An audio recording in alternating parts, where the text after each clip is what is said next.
Hello guys, good morning. कैसे हो आप सब? आपका एक बार फिर से स्वागत है आपके अपने चैनल आई विल पर, जिसमें कि हम कर रहे थे प्रीलिम्स अ डे की सीरीज। और आज हम आ जाते हैं अपने नेक्स्ट डे पर। ठीक है, हमारे आज नेक्स्ट 10 क्वेश्चन कंप्लीट होने वाले हैं। अगर आपको वीडियो अच्छी लगती है तो लाइक करना, चैनल को सब्सक्राइब कर लेना और अपने फ्रेंड्स में भी इसको शेयर करना। ठीक है, और आप कमेंट बॉक्स में कमेंट भी कर सकते हो कि आपको और किस टाइप की वीडियोज चाहिए। ठीक है, तो चलिए शुरू करते हैं आज के फर्स्ट क्वेश्चन से। आज का फर्स्ट क्वेश्चन हमें क्या बोलता है? With reference to administration of Palas and Pratiharas, जो हमें उपारिका टर्म है वो किससे रेफर है? देखो, पालाज में उपारिका किसको बोला जाता था? याद रखना, भुक्ति या प्रोविंस के जो हेड होते थे उनको बोला जाता था उपारिकाज। मेनली जो भुक्ति या प्रोविंस के जो हेड होते थे उनको बोला जाता था उपारिकाज। ठीक है, तो मतलब मेनली पाला एडमिनिस्ट्रेशन मेनली किससे लिया गया था? गुप्ताज से लिया गया था। ठीक है, और इसके मतलब ये तो चलो हो गए भुक्तीज। भुक्तीज के नीचे एक विशाज होते थे। भुक्ति के निचली यूनिट क्या होती थी? विशाज होते थे, और उनके नीचे मंडल्स होते थे। डिस्ट्रिक्ट्स को ये मंडल्स बोलते थे। ठीक है, डिविजन्स को ये मेनली विशाज बोलते थे, और भुक्तिस को मेनली प्रोविंस बोलते थे। ठीक है, तो ये इनकी यूनिट थी पालाज की। तो याद रखना, उपारिका किसके लिए यूज होता था? जो भुक्ति या प्रोविंस का जो हेड होता था उसके लिए यूज होता था उपारिका। तो फर्स्ट क्वेश्चन हो जाता है हमारा कंप्लीट। आ जाते हैं सेकंड क्वेश्चन पे। सेकंड क्वेश्चन हमें बताना है, हमें बोल रखा है कि जो 3 किंगडम्स के बीच में फाइट चल रही थी, जो ट्रिपार्टाइट स्ट्रगल चल रहा था कन्नौज के लिए, वो कौन कौन सी हैं? ठीक है, तो आपको एक चीज़ ध्यान रखनी है, P² R। क्या याद रखनी है? P² R। तो ये किंगडम थे जिनके बीच में मतलब मेनली ट्रिपार्टाइट स्ट्रगल चल रहा था। पालास, प्रतिहाराज और राष्ट्रकूटाज। कौन से थे? पाला, प्रतिहारा और राष्ट्रकूटाज। ठीक है, मैं आपको एक चीज़ दिखा भी देती हूँ, तो आपको स्क्रीन पे दिख रही होगी। तो ये है मेनली जो वेस्ट में है ये है गुर्जर प्रतिहार सी, ये इधर ईस्ट में है ये है पालाज, और नीचे है राष्ट्रकूटाज। ठीक है, तो ये 3 डायनेस्टीज मेनली कन्नौज के लिए लड़ रही थी। ठीक है, ये तीनों डायनेस्टी मेनली किसके लिए लड़ रही थी? कन्नौज के लिए लड़ रही थी। और लास्ट में इनमें कौन जीतता है? इनमें जीतते हैं प्रतिहाराज। ठीक है, मेनली कौन जीतते हैं इसमें? लास्ट में प्रतिहाराज जीत जाते हैं। तो ध्यान रखना, कन्नौज ट्रायंगल कब से कब तक था? 750 से 900 के बीच में ये चल रहा है। ठीक है, और लास्ट में इसमें कौन जीत जाता है? प्रतिहाराज जीत जाते हैं। ठीक है, ध्यान रखना, कन्नौज किसके हाथ में आ जाता है? प्रतिहाराज के हाथ में आ जाते हैं। ठीक है, अब आ जाते हैं नेक्स्ट क्वेश्चन पे। तो हमारा ये वाला क्वेश्चन हो जाता है कंप्लीट। आ जाते हैं नेक्स्ट क्वेश्चन पे। नेक्स्ट क्वेश्चन हमें क्या बोलता है? हमें बताना चोला एडमिनिस्ट्रेशन के बारे में। चोला एडमिनिस्ट्रेशन के बारे में बताना है। ठीक है, तो सबसे पहले है ये जो हैं चोलाज जो थे वो ड्यूटी लगाते थे सेरेमोनियल ओकेशंस पे, जैसे मैरिज वगैरह पे। बिल्कुल, ये मैरिज वगैरह पे ड्यूटी लगाते थे। सेकेंड है जो ट्रेड था वो मेनली एग्जेम्प्टेड था टोल से और कस्टम्स से। बोल रहे हैं कि वहाँ पे टोल टैक्स या कस्टम टैक्स नहीं लगते थे, ताकि जो ट्रेड है वो अच्छे से हो सकती है। याद रखना, यहाँ पे टोल टैक्स भी लगते थे और कस्टम ड्यूटी भी लगती थी। ठीक है, बिल्कुल ये स्टेटमेंट हमारी रॉन्ग दे रखी कि यहाँ पे टोल एग्जेम्प्टेड थे। टोल एग्जेम्प्टेड नहीं थे, कस्टम ड्यूटी भी लगती थी। ठीक है, तो सेकंड स्टेटमेंट रॉन्ग होगी। थर्ड है forest, mine and ports were tax during the Chola administration to generate revenue. बिल्कुल सही स्टेटमेंट है। फॉरेस्ट, माइंस, पोर्ट्स, इन सब पे टैक्स लगाया जाता था। लैंड टैक्स भी लगाया जाता था जो 1/6 ऑफ द प्रोड्यूस होता था। और इसके अलावा बात करें हाउस टैक्स, बहुत सारे टैक्स लगाए जाते थे, उसमें हाउस टैक्स भी लगाया जाता था। तो ये सारे ही टैक्स इसमें लगाए जाते थे। तो फर्स्ट एंड थर्ड हमारी स्टेटमेंट करेक्ट है। तो हमें करेक्ट ही स्टेटमेंट बतानी है, तो केवल 2 ही स्टेटमेंट हमारी करेक्ट है इसके बारे में। ठीक है, और मेनली चोला एडमिनिस्ट्रेशन के बारे में कहाँ पे पता चलता है हमें? उत्तरा मैरूर इंस्क्रिप्शन आपने सुना होगा। उत्तरा मैरूर इंस्क्रिप्शन मेनली चोला एडमिनिस्ट्रेशन के बारे में, वहां से हमें पता चलता है। ठीक है, यहाँ पे क्या होता था? जो किंग होती थी उसकी पोस्ट क्या होती थी? हेरिडिटरी होती थी। किंग की पोस्ट क्या होती थी? यहाँ पे हेरिडिटरी होती थी। ठीक है, याद रखना।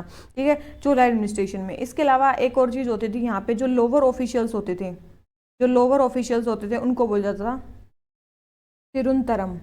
क्या बोला जाता था? सिरुनतरम बोला जाता था। और जो हायर ऑफिशियल्स होते थे उनको पेरुनतरम बोला जाता था। उनको क्या बोला जाता था? पेरुनतरम। तो सिरुनतरम क्या होते थे? जो लोअर ऑफिशियल्स होते थे उनको बोला जाता था, और जो मेनली जो हायर ऑफिशियल्स होते थे उनको पेरुनतरम बोला जाता था। ठीक है, और यही मेन चीज़ थी। और मेनली इनका जो एडमिनिस्ट्रेशन था वो कैसे डिवाइडेड था? मेनली मंडल्स में डिवाइडेड था। कैसे डिवाइडेड था? मंडलम्स में डिवाइडेड था। मंडलम्स के बाद आते थे कोट्टम्स। मंडलम के बाद आते थे हमारे कोट्टम्स। कोट्टम्स के बाद कोट्टम्स, या फिर आपने सुने होंगे वल्ला नाडूस। उसके बाद होते थे हमारे नाडूस। ठीक है, और उसके बाद होते थे हमारे उर मतलब जो विलेज होते थे साउदर्न में, उर मतलब विलेज को बोलते हैं। ठीक है, तो ये मेनली इनका एडमिनिस्ट्रेशन ऐसे डिवाइडेड था। तो ध्यान रखना, ये कुछ चीज़ें मैंने और भी बताती हैं चोला एडमिनिस्ट्रेशन के बारे में। तो ये हो गया हमारा क्वेश्चन कंप्लीट। तो फर्स्ट स्टेटमेंट करेक्ट है, थर्ड स्टेटमेंट करेक्ट है, सेकंड रॉन्ग है, तो आंसर हमारा क्या हो जाता है? बी। आ जाते हैं नेक्स्ट क्वेश्चन पे। नेक्स्ट हमें क्या बोलता है, बैटल ऑफ तरेन किससे एसोसिएटेड है। तो याद रखना बैटल ऑफ तरेन क्या था, मेनली जो नॉर्थ इंडिया के जो हिंदू प्रिंसेस थे वो मोहम्मद गौरी से जो लड़ रहे थे उसको बोला जाता है बैटल ऑफ तरेन, ठीक है, उसको बोला जाता है बैटल ऑफ तरेन। और एक इसमें मेनली जो सबसे फेमस किंग है वो कौन है, पृथ्वीराज चौहान, जिन्होंने 1191 में मेनली मोहम्मद गौरी को हरा दिया था, लेकिन 1192 में ही मोहम्मद गौरी ने पृथ्वीराज चौहान को हरा भी दिया और उनको मार भी दिया था, ठीक है। तो ध्यान रखना ये मेनली जो हिंदू प्रिंसेस थे नॉर्थ इंडिया के वो मेनली मोहम्मद गौरी से जो लड़ रहे थे उस वो बोला जाता है बैटल ऑफ तरेन, ठीक है। तो ये स्टेटमेंट होगी हमारी कंप्लीट। आ जाते हैं नेक्स्ट क्वेश्चन पे। हमें बताना है पांड्या किंगडम के बारे में, पांड्या के बारे में बताना है। तो सबसे पहले the Pandya occupied the delta of Kaveri river and adjoining region. देखो कावेरी रिवर का जो एरिया था ना वो याद रखना मेनली चोलाज ने ले रखा था। किसने ले रखा था, चोलाज ने ले रखा था। आपने ये पढ़ी, ये देखी होगी मेनली साउदर्न में कैसे थी, यहाँ पे चेराज थे, यहाँ पे पांड्याज थे और मेनली यहाँ पे चोलाज थे। यहाँ पे कौन थे, चोलाज थे, यहाँ पे कौन थे, पांड्याज थे और मेनली यहाँ पे कौन थे, चेराज थे, ठीक है। तो बोल रहे हैं कि पांड्या, ये तो पहली स्टेटमेंट तो रॉन्ग होगी कि जो कावेरी का जो डेल्टा है उसको पांड्याज ने ऑक्युपाई कर रखा था, नहीं उसका चोलाज ने ऑक्युपाई कर रखा था, तो ये स्टेटमेंट तो रॉन्ग होगी। सेकेंड है पांड्या के अंदर जो इनकी कैपिटल थी मदुरई और जो पोर्ट सिटी थी वो कोरकई। ये इंपॉर्टेंट है, दोनों चीज़ ध्यान रखना। इनकी कैपिटल सिटी क्या थी, मदुरई, इनकी कैपिटल सिटी क्या थी, मदुरई, और इनकी जो पोर्ट सिटी थी वो क्या थी, कोरकई, ठीक है।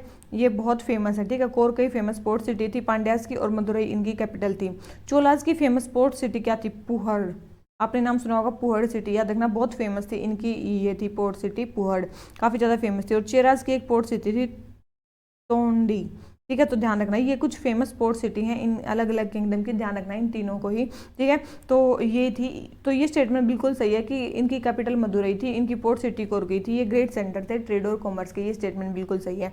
तो सेकंड स्टेटमेंट सही है, फर्स्ट स्टेटमेंट हमारी रॉन्ग है। तो फर्स्ट स्टेटमेंट रॉन्ग है तो हमें से पूछा इनकरेक्ट स्टेटमेंट, तो इनकरेक्ट तो हमारी फर्स्ट ही है, ठीक है। तो हमारा आंसर क्या आ जाता है, ए, ठीक है। तो हमारा आंसर क्या आ जाता है, ए। और याद रखना है पांड्या के बारे में बात ही चल रही है, तो पांड्या में एक जो स्टेट एम्बलम था वो क्या यूज होता था, कार्प, कार्प या फिर जिसको बोलते हैं फिश, फिश इनका एम्बलम था, ठीक है। चोलास का एम्बलम क्या था, टाइगर था, चोलास का एम्बलम क्या था, टाइगर था। और मेनली चेराज का एम्बलम क्या था, याद रखना चेराज का एम्बलम था बो, ठीक है। इनका एम्बलम क्या था, बो। कुछ इंपॉर्टेंट चीज़ें हैं ये ध्यान रखना। तो हमारा क्वेश्चन नंबर 5 हो जाता है कंप्लीट, ठीक है। पांड्यास के बारे में कुछ थोड़ी थोड़ी चीज़ें थी, ये ध्यान रखना। तो ये हो गया हमारा क्वेश्चन कंप्लीट। आ जाते हैं नेक्स्ट क्वेश्चन पे।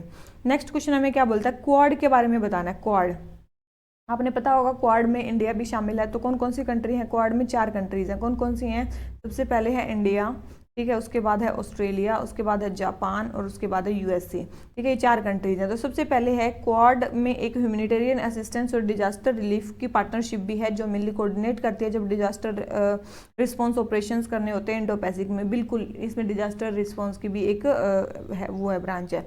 सेकंड है इसके जो सेक्रेटरीट हैं वो यूएसए में, बिल्कुल गलत, इसके कोई परमानेंट सेक्रेटरीट नहीं है, क्वाड कंट्रीज के कोई भी परमानेंट सेक्रेटरीट नहीं है। और थर्ड है रीजनल एंटी टेररिस्ट स्ट्रक्चर जो है वो परमानेंट बॉडी है क्वाड के अंदर, बिल्कुल भी नहीं। जो ये रेड है ये किसके अंडर है, संघाई कॉर्पोरेशन ऑर्गेनाइजेशन के अंडर रेड्स बॉडी है, ठीक है। ये इसके अंडर नहीं है, किसके अंडर नहीं है, क्वाड के अंदर नहीं है। तो सेकंड और थर्ड स्टेटमेंट रॉन्ग है, तो हमें करेक्ट स्टेटमेंट बनानी है। करेक्ट तो हमारी केवल एक ही स्टेटमेंट है, ठीक है। ये चीज़ आपको पता होगी। तो ये हो गया हमारा ईस्टर्न क्वाड। एक आपने सुना होगा वेस्टर्न क्वाड के बारे में।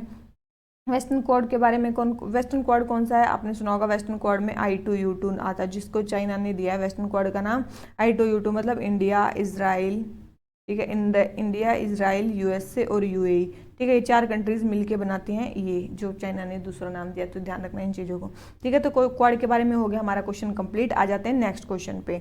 हमें बताना है कार्बन बॉर्डर एडजस्टमेंट मैकेनिज्म किसका इनिशिएटिव। देखो कार्बन बॉर्डर एडजस्टमेंट मैकेनिज्म है क्या, कि जो ऐसे प्रोडक्ट्स जिनमें कार्बन का प्रोडक्शन या फिर जो CO2 का प्रोडक्शन ज़्यादा होता है, या फिर क्या बोलते हैं जो जिसमें कार्बन का फुटप्रिंट ज़्यादा होता है, ऐसे प्रोडक्ट्स जिसमें कार्बन का फुटप्रिंट ज़्यादा होता है, ऐसे प्रोडक्ट्स पे ज़्यादा टैक्स लगाया जाएगा, ठीक है। और जिनमें कार्बन का फुटप्रिंट कम होता है वैसे पे कम टैक्स लगाया जाएगा, ठीक है। तो वही है कार्बन बॉर्डर एडजस्टमेंट मैकेनिज्म। और ये किसका इनिशिएटिव है, ये यूरोपियन यूनियन का इनिशिएटिव है, ध्यान रखना।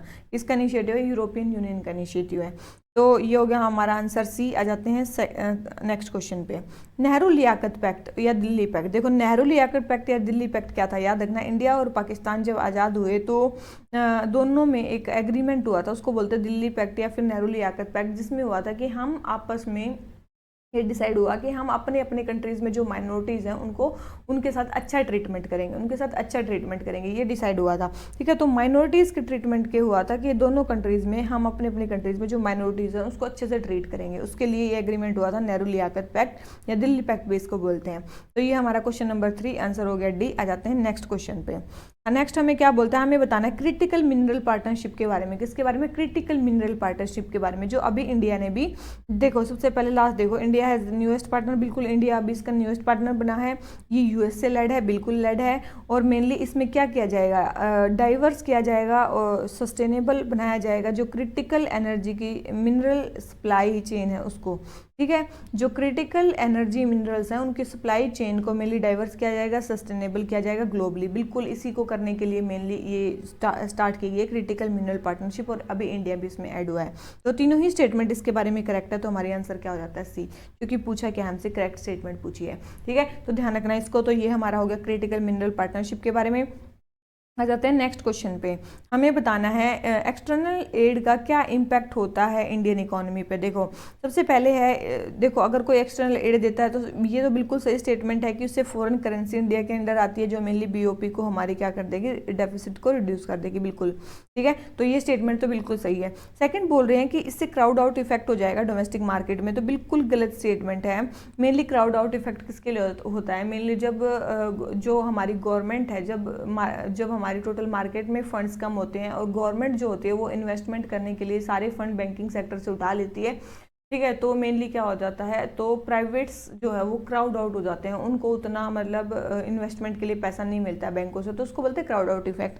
तो ये मेनली क्या है, इससे क्या होगा, मेनली अगर कोई एक्सटर्नल एड आ रही है तो एक्सटर्नल एड आ रही है तो उसका कोई क्राउड आउट इफेक्ट नहीं होता है। ठीक है, बोरोवर्स पे ध्यान रखना। तो ये स्टेटमेंट रॉन्ग होगी। तो सेकंड स्टेटमेंट रॉन्ग है, फर्स्ट स्टेटमेंट करेक्ट है, तो हमें बतानी है करेक्ट स्टेटमेंट। तो करेक्ट तो कौन सी है, फर्स्ट ही स्टेटमेंट करेक्ट है हमारी। तो इसका आंसर हमारा क्या हो जाता है, ए। ठीक है, तो ये बिल्कुल सिंपल से थे हमारे आज के जो 10 क्वेश्चंस हो जाते हैं वो हो जाते हैं कंप्लीट। अगर आपको वीडियो थोड़ी सी भी अच्छी लगी हो तो प्लीज़ वीडियो को लाइक करना, चैनल को सब्सक्राइब करना। ठीक है, और कमेंट बॉक्स में आप अपना कमेंट भी कर सकते हो। ठीक है, तो चलिए इसी नोट पे आज का लेक्चर खत्म करते हैं। Thank you very much.